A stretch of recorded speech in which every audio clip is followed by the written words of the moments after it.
SER Podcast. En la cadena SER, Hora 25. Marina Fernández. Se complica la situación en la bahía de Algeciras por el barco varado allí desde el lunes por la noche tras chocar con otro buque frente a las costas de Gibraltar. El casco se ha partido, ha habido que evacuar a la tripulación que estaba trabajando dentro de la nave para intentar que el combustible no llegue al mar. Se ha desplegado una barrera para proteger la costa en caso de vertido. Radio Algeciras, Cándido Romaguera, última hora. El gobierno de Gibraltar ha confirmado que el casco del OS-35 se ha partido, a pesar de lo cual no parece que se haya producido de momento ningún vertido. No obstante, los equipos de salvamento mantienen el buque rodeado con barreras anticontaminación para tratar de evitar cualquier contingencia medioambiental que pudiera afectar a las costas de la zona.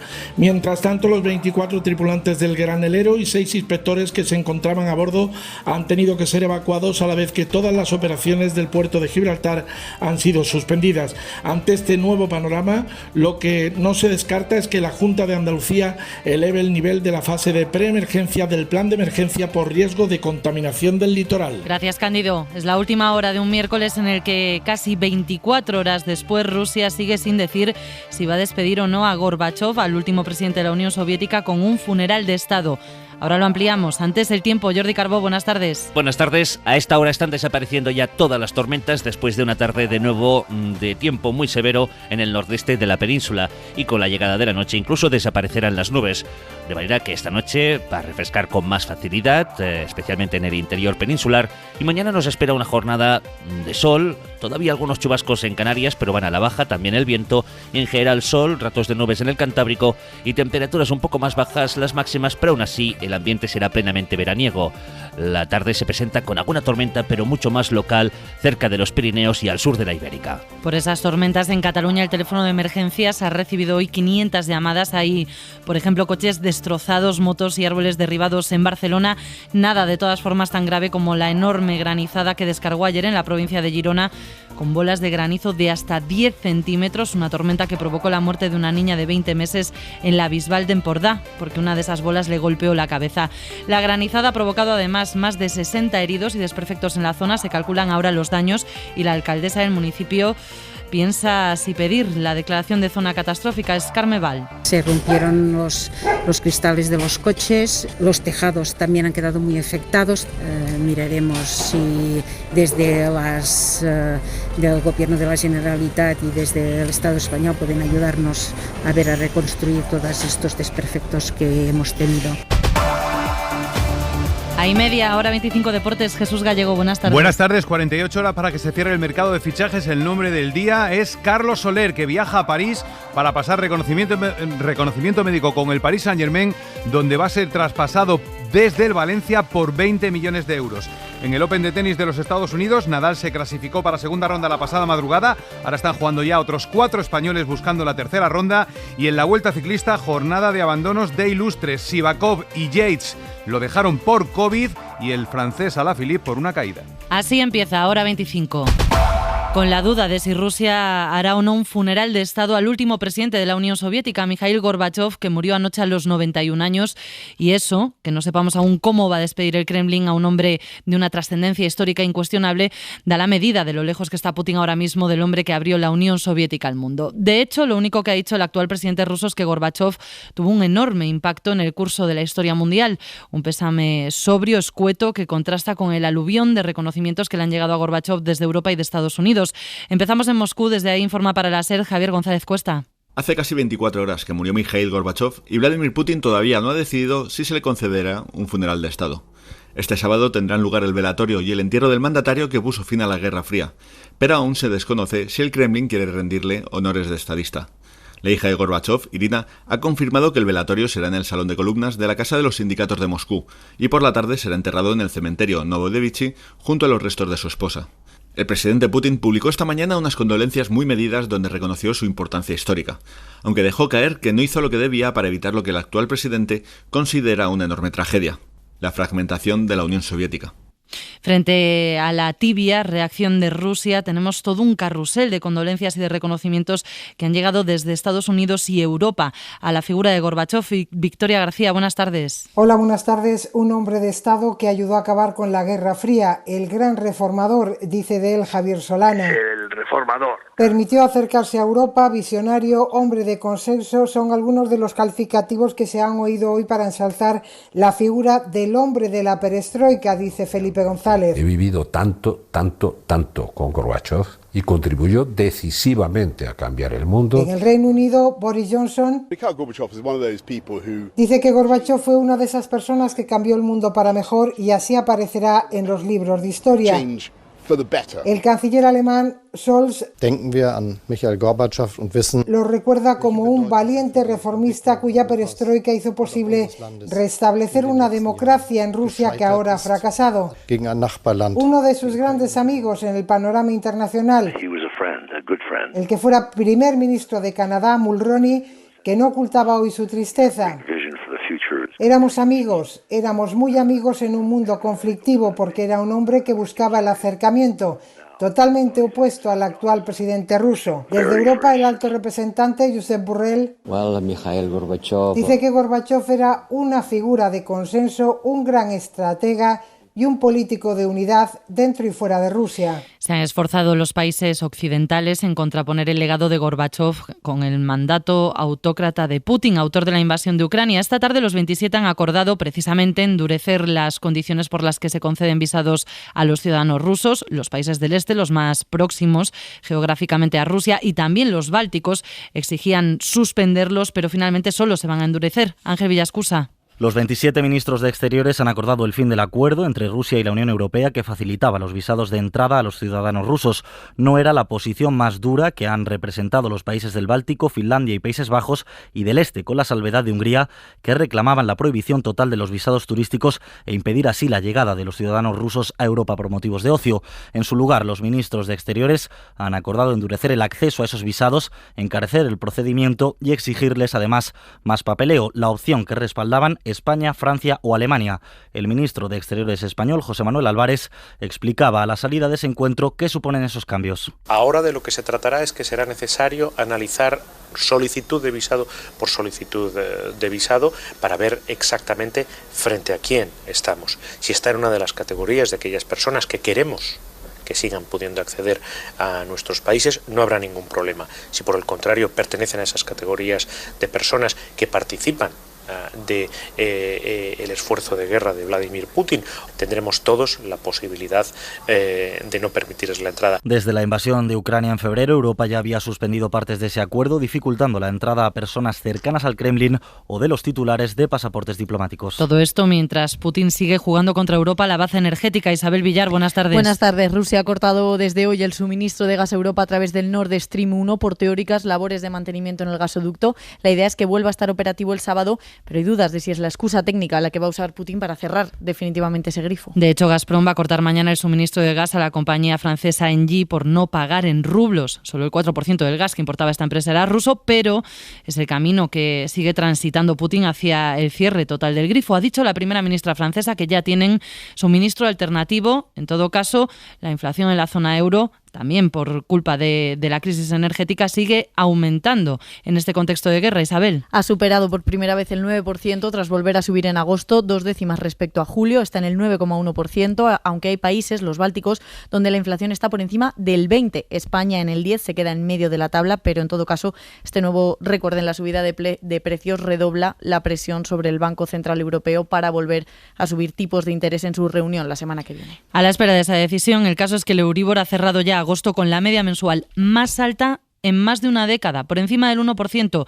Y esto impacta en las hipotecas. Quien tenga que revisar la cuota va a pagar hasta 120 euros más al mes. Jordi Fábrega, buenas tardes. Buenas tardes. Esos 120 euros es lo que se encarecerá una hipoteca media referenciada al Euribor del mes de agosto. La nueva cuota será de 654 euros al mes y eso supondrá que al cabo del año el incremento es de 1.200 euros.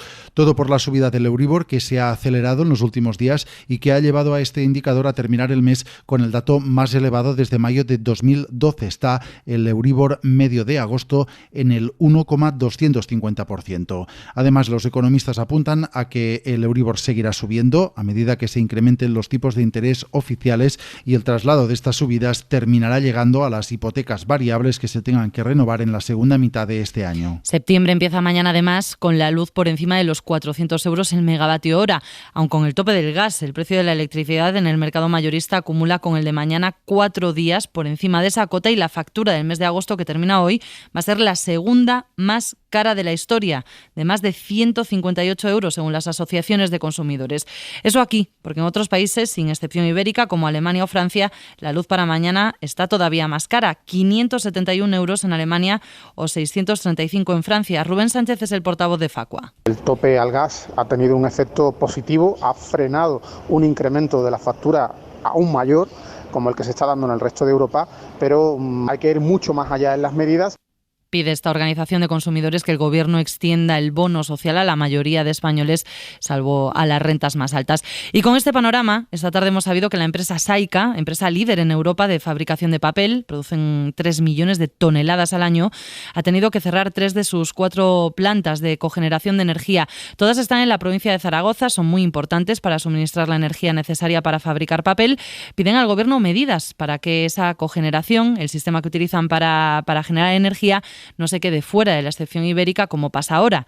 En las fábricas de Saika, en toda Europa, trabajan 10.000 personas. Radio Zaragoza, Eva Pérez Sorribes. Ya solo les queda una planta de cogeneración en marcha. El resto las han tenido que parar porque la factura del gas para producir la energía térmica que necesita el secado del papel se ha vuelto insostenible. Enrique de Iraolagoitia es director general de Saika. Paramos las plantas de cogeneración 3 de esas 4, de las 4 que tenemos ya desde el principio del mes de agosto, porque el coste del gas se ha incrementado en un 300% comparado con el principio del año. Por eso Saika pide al Gobierno que incluya la cogeneración, igual que lo hizo con el ciclo combinado en el decreto del tope ibérico, y alerta de la pérdida de competitividad que supone con respecto a otros países el no hacerlo. De hecho, la papelera ya está trasladando desde Zaragoza pedidos que hubiera hecho aquí en España a sus factorías de Francia e Inglaterra, donde, según explican, los costes son menores. El grupo facturó el año pasado 3.598 millones de euros y da empleo en Europa a 10.000 personas. Tampoco llegan hoy buenas noticias de la bolsa, que encadena la peor racha de su historia. El IBEX lleva 11 sesiones cerrando en rojo. Nunca antes había pasado. Los expertos lo atribuyen, entre otras cosas, al miedo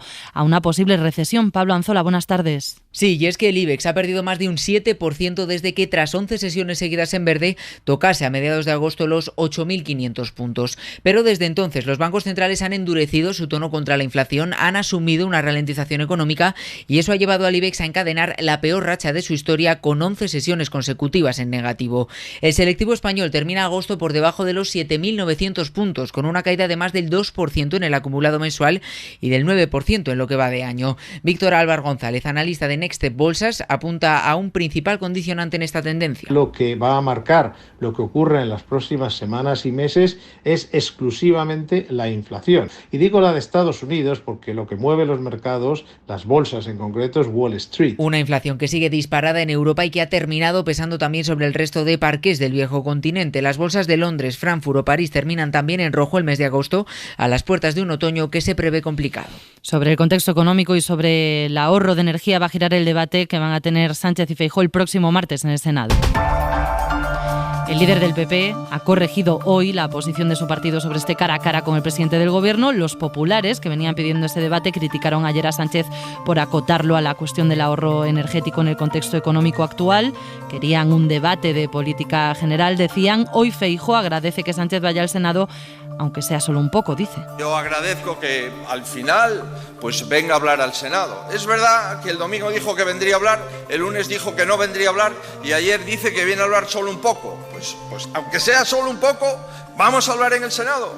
Le puedo asegurar que tengo mucho interés en decirle al presidente Sánchez lo que opino y cuáles son las propuestas del Partido Popular en materia energética, y nos gustaría que nos explicase él por qué estamos en esta situación. Le ha respondido la portavoz del Gobierno, Isabel Rodríguez. Yo espero que aproveche el fin de semana el señor Feijóo para estudiar, para no confundirse los datos, e incluso podría llamar a la presidenta de la Comisión, a su compañera de partido, Ursula von der Leyen, y preguntarle efectivamente cuál es la posición de su partido en Europa para no quedarse solo. Ángels Barceló va a entrevistar mañana al presidente del Gobierno, a Pedro Sánchez, a partir de las 8:30, de las 7:30 en Canarias, en Hoy por Hoy. Es noticia de la tarde. El Ministerio de Interior ha acordado trasladar a cárceles vascas a otros 13 presos de ETA, entre ellos 2 exdirigentes de la banda, Chapote, responsable de la muerte de Miguel Ángel Blanco, y Henri Parot, que lleva desde 1990 en una cárcel de León cumpliendo una condena de 41 años por asesinatos y atentados. Ana Terradillos, buenas tardes. Buenas tardes. Y García Gastelu cumplirá las 3/4 partes de su condena en agosto del año que viene, y Henri Parot, cumplió esta parte de la pena en agosto del año 2018. Tanto Chapote como Parot son 2 de los presos con mayor peso interno dentro del colectivo de internos de ETA. Su movimiento acelera también la dispersión, porque después de este acercamiento solo van a quedar alrededor de una treintena de presos de la banda terrorista en diferentes cárceles de la geografía española. Otra docena de presos más de la banda terrorista van a ser trasladados también en este movimiento a cárceles del País Vasco. Chapote ha estado en prisión desde el año 2005, condenado por una docena de asesinatos, entre ellos el de Miguel Ángel Blanco. Estaba cumpliendo condena en la cárcel de Extremera de Madrid. Parot estaba en la prisión de León y estaba condenado por diferentes asesinatos también. Y la derecha ya está criticando estos traslados, Isabel. El Partido Popular asegura que son pagos por el apoyo parlamentario de Bildu al Gobierno, lo ha escrito en redes sociales Cuca Gamarra, y Ciudadanos pedirá la comparecencia en el Congreso del ministro de Interior por trasladar, dice el portavoz Edmundo Val, a 2 de los etarras más sanguinarios. Asegura el Gobierno que todos los traslados se ajustan a la legalidad, que el cumplimiento de las penas cerca del entorno familiar es un derecho de los internos que no se puede vulnerar estando ETA desaparecida. Dicen además que los gobiernos de Aznar y Rajoy autorizaron más de 800 traslados de presos de ETA y que lo hicieron, según fuentes del Ejecutivo, sin transparencia. Hora 25. Marina Fernández. Empezábamos este informativo hablando de las tormentas que están cayendo en Cataluña, y tenemos una noticia de última hora. Un chico de 13 años está ingresado en estado crítico en la provincia de Barcelona porque le ha caído encima la rama de un árbol. ¿Qué sabemos, Oriol Soler? Pues sí, es una de las consecuencias del temporal que ha habido esta tarde en Cataluña. El niño tenía solo 13 años y, según informa Protección Civil, le ha caído una rama encima en Vilanova del Camí, que es un pequeño pueblo de la provincia de Barcelona, en la zona del interior. El aviso por este incidente se ha recibido sobre las 6 de la tarde y los equipos de emergencia lo han trasladado al Hospital Sant Joan de Déu. Ha sido una tarde de lluvias intensas aquí en Cataluña. Los bomberos han hecho más de 200 salidas y el teléfono de emergencias ha recibido más de 500 llamadas. Un niño de 13 años ingresado en estado crítico después de que ayer una tormenta en Girona provocara la muerte de una niña de 20 meses porque le golpeó la cabeza una bola de granizo de hasta 10 centímetros.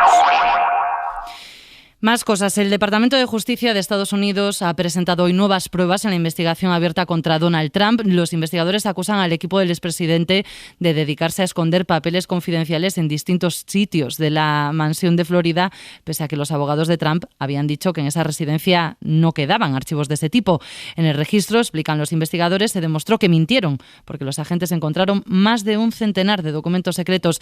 Informa desde Washington para la SER Manuel Ruiz Rico. Tras una primera entrega de material clasificado en enero, los abogados de Donald Trump hicieron llegar al FBI en junio otro lote de 38 documentos confidenciales y una declaración jurada en la que afirmaban que esos eran los últimos que quedaban en Mar-a-Lago. Sin embargo, el FBI obtuvo información sobre la existencia de más material y esto motivó la orden de registro del 8 de agosto, donde los agentes hallaron más de 100 documentos clasificados ocultos en diversas estancias de la mansión de Trump. Todos estos detalles los ha revelado el Departamento de Justicia en un escrito remitido a un juez de Florida que sopesa nombrar a un magistrado especial para revisar toda la documentación requisada en Mar-a-Lago. En dicho escrito, Justicia se opone a ese nombramiento y acusa a Trump de ocultar material clasificado y de obstruir una investigación judicial. El primer requerimiento para que el expresidente entregara toda la información reservada es de mayo del año pasado. Trump ha reaccionado en su red social para acusar al FBI de falsificar pruebas y ha vuelto a insistir en que él ya había desclasificado todos los archivos. El Comité de Derechos Humanos de la ONU ha determinado que España violó los derechos políticos de líderes independentistas catalanes al suspenderlos de sus funciones en el Parlamento antes de que el Supremo los condenara por el 1 de octubre. Radio Barcelona, Xavi Abelló. El organismo considera que en julio de 2018 España vulneró el Pacto Internacional de Derechos Civiles y Políticos al ordenar la suspensión de varios diputados sin siquiera haber sido juzgados. Se refiere a la aplicación de un artículo de la Ley de Enjuiciamiento Criminal previsto para bandas armadas terroristas y rebeldes y que el juez Llarena pudo adoptar tras procesarles por un supuesto delito de rebelión del que no acabaron condenados. La resolución afirma que esta acusación no fue ni razonable ni objetiva. Le pide a España que en un plazo de 6 meses adopte las medidas necesarias para que una situación parecida no vuelva a suceder. Preguntada por esta cuestión, la ministra Raquel Sánchez ha vuelto a referirse a los posibles cambios en el Código Penal. Pues hay que atender a esa resolución, evidentemente, que estamos dispuestos a mejorar nuestra legislación. Desde el Gobierno de la Generalitat, el presidente Pere Aragonès ha afirmado que tras esta resolución donen més arguments para avanzar cap a l'amnistia. Hay más motivos para la amnistía y ha instado al Gobierno a mover ficha. Esta tarde ha comparecido en el Congreso la ministra de Transportes, Raquel Sánchez, para dar explicaciones por el tren de Begís que cubría la línea Valencia-Zaragoza y que se vio envuelto en las llamas del incendio de Castellón. Sánchez ha confirmado que ni Adif ni Renfe recibieron aviso para que cortaran la línea, aunque asegura que hay que cambiar la normativa para que esos avisos de riesgo extremo lleguen a Adif y a Renfe rápidamente y evitar que vuelva a pasar algo así. Tenemos encima de la mesa estudiar cambios legales para que cualquier situación anómala en los territorios sobre los que discurren infraestructuras del transporte, sea la que sea, deba ser comunicada al titular de dicha infraestructura. Analizar también la posibilidad de revisar los protocolos y procurar una gestión de consulta activa en los casos en los que existan aviso de riesgo de incendio extremo o alto en determinadas zonas. Y en las primeras horas de un 31 de agosto, el de 1997, murió Lady Di. Pues se cumplen 25 años de esa muerte, la muerte de Diana de Gales al estrellarse el coche en el que viajaba con la que entonces era su pareja en el túnel del Puente del Alma, en París, ciudad en la que hoy, igual que en Londres, se ha recordado a la conocida como princesa del pueblo.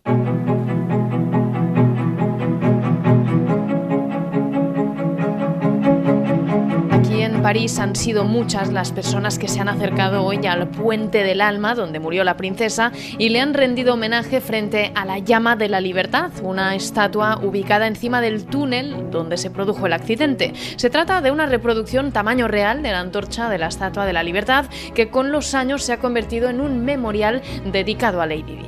Rayon de soleil, un souffle de liberté aussi. De modernité relative. Diana era un rayo de sol, encarnaba la libertad y también cierta modernidad. C'était une princesse qui était quand même magnifique.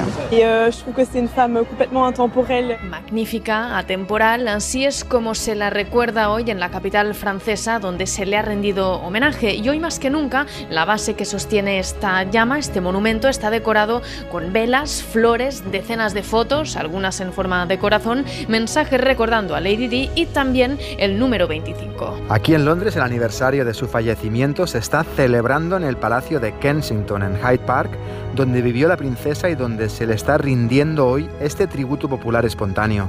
Frente a la valla negra y dorada del lateral han instalado un mural con fotografías enormes de Diana y dedicatorias. En un lado hay un grupo de mujeres sentadas en sillas plegables con sombreros y sombrillas con la bandera británica que llevan desde la mañana todo el día reunidas.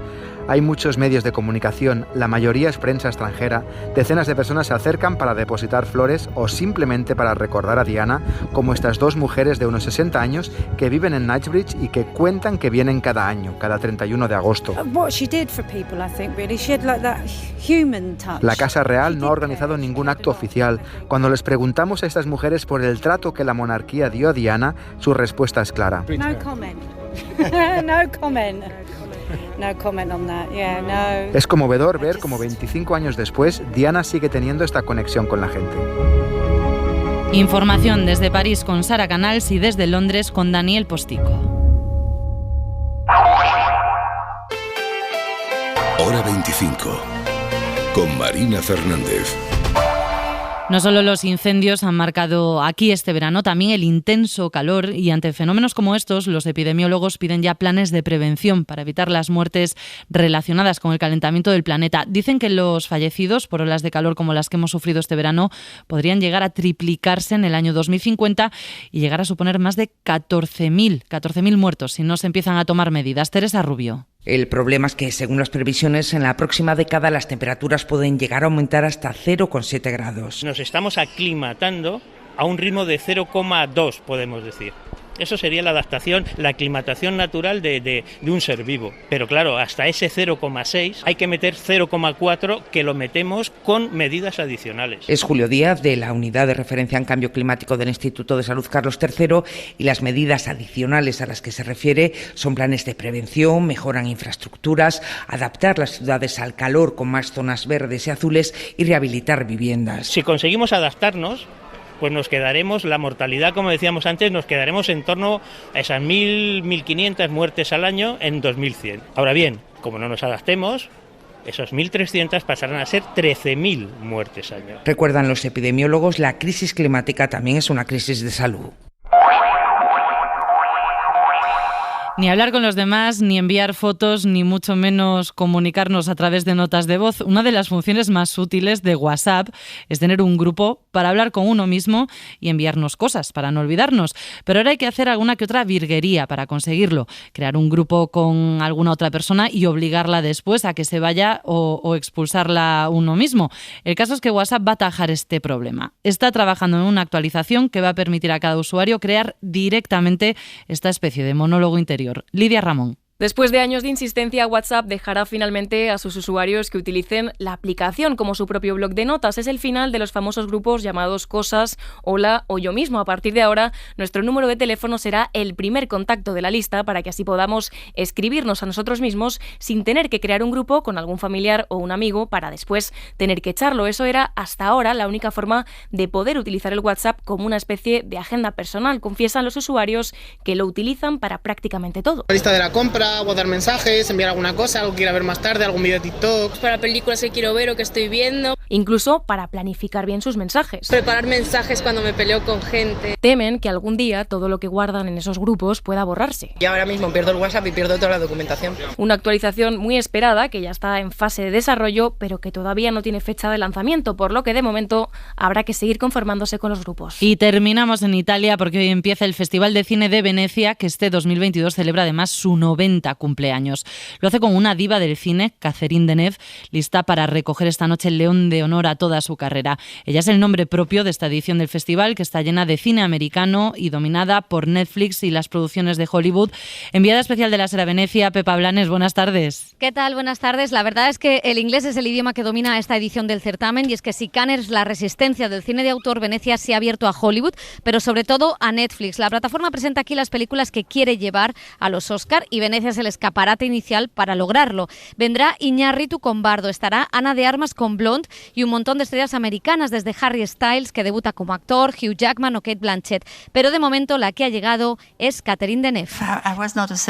Seca, cortante, muy diva, decía a la prensa que nunca ha sido una sex symbol, que ama el cine y que no da consejos a las jóvenes. Es genio y figura y una leyenda viva del cine que recoge en un rato el León de Honor a su carrera. Pepa, además ya habéis visto la película con la que se ha inaugurado el certamen, es White Noise de Netflix, una peli que encabeza Adam Driver y con mucha relación con la pandemia. ¿Cómo la han recibido en Venecia?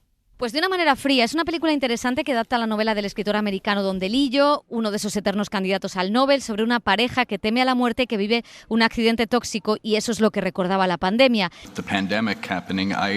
Leí el libro en el confinamiento y no me podía creer lo actual que resultaba, decía el director Noah Baumbach, que nos ha dejado, como decimos, un tanto fríos con una película que se mueve entre el drama familiar, el cine de catástrofes y la comedia, al hacer una crítica al consumismo que aparece incluso cuando se va a acabar el mundo. Pepa Blanes, jefa de Cultura de la SER, enviada especial a Venecia. Muchas gracias. Adiós, muchas gracias.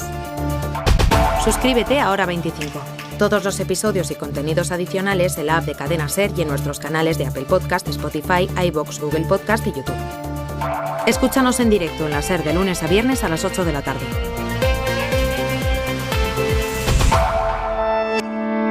Cadena SER. La radio.